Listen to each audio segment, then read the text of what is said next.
Hey, Vsauce. Michael here. Fear gives us life. Being afraid of the right things kept our ancestors alive. It makes sense to be afraid of poisonous insects or hungry tigers. But what about fear when there is no clear and obvious danger?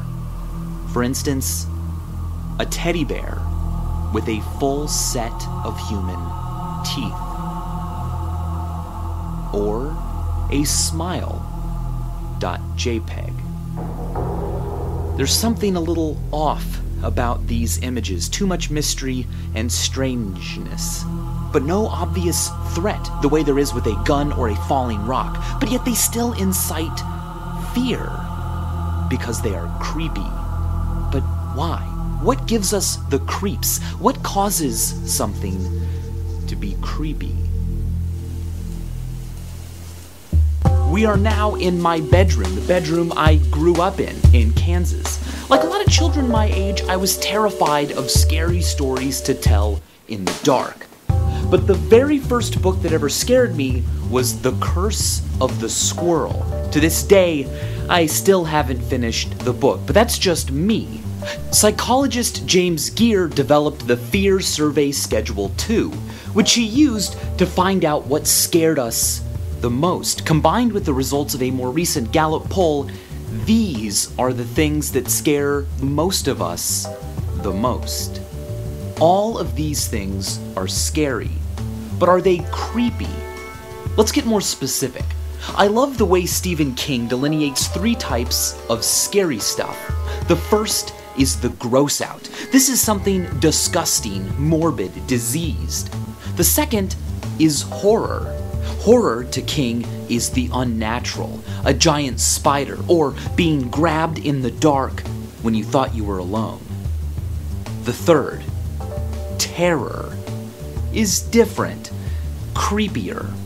He says terror is coming home to find that everything that you own has been replaced with an exact copy. Terror is feeling something behind you, its breath on your neck, knowing that you will be grabbed, but then turning around to find that there was never anything there in the first place. Not a lot of research has been done on that feeling, the creeps, but many theories and ideas involve vagueness, ambiguity. For instance, masks and why clowns are creepy. Claude Levi-Strauss wrote that the facial disguise temporarily eliminates from social intercourse the part of the body which reveals personal feelings and attitudes.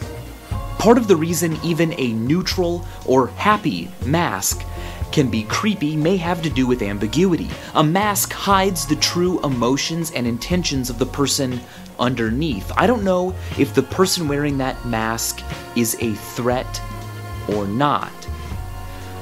Vagueness is creepy when it comes to the human form. This is the famous uncanny valley. On a chart of humanness, there's a zone where something can be almost entirely human, but off by just a little. Not so wrong that it's clearly fake or funny, or so good that it's indistinguishable. Instead, it's just troubling. The creepiness of the uncanny valley is wonderfully demonstrated by John Bergeron's Singing Androids. Watch these videos when you're alone. A similar uneasy feeling comes from SHAYE St. a character created by Eric Fournier, funny to some, nightmare fuel to others. Uncanny humanoids, like all creepy things, straddle a line between 2 regions that we can understand and explain with language. Francis T. McAndrew and Sarah Kohnke describe being creeped out as an adaptive human response to the ambiguity of threats from others.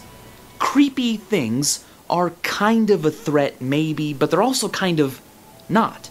So our brains don't know what to do. Some parts respond with fear, while other parts don't. and they don't know why. So instead of achieving a typical fear response, horror, we simply feel uneasy, terror, creeped out.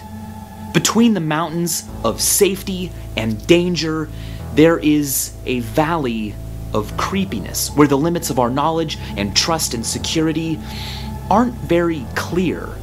Will looking at this cause you to die 1 week later? Impossible, right? Maybe that's the terror of ambiguity. We don't do well with ambiguity. When it involves our own intentions, it can make us lie. And when it involves danger, but no recognizable threat, it can make us think and feel some pretty weird things.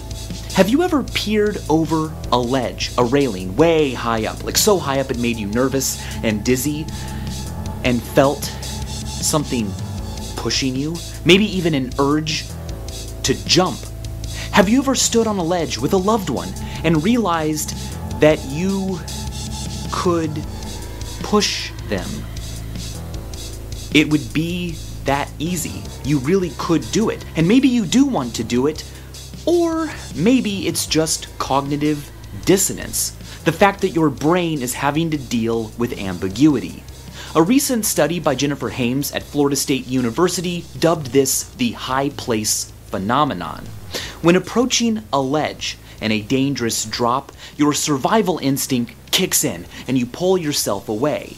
But your balance and motor systems don't get it. Nothing is pushing you, and you don't normally fall or leap randomly. So what's going on?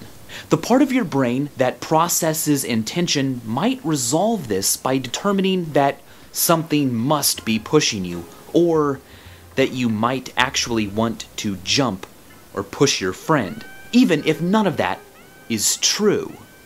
Now, we're not done with ambiguity yet, because our language reflects the gray area of terror and creepiness.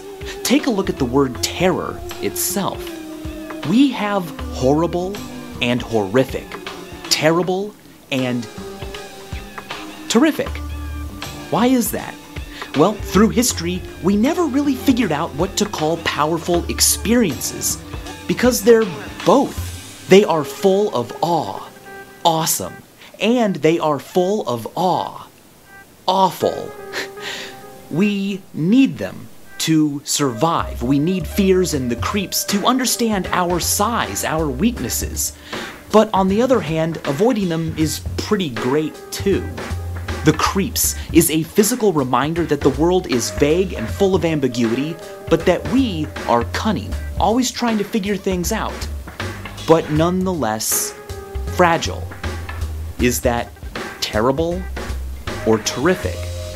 Well, it's both, which, as a creepy ghost would say, is kind of boo-tiful. And as always, thanks for watching.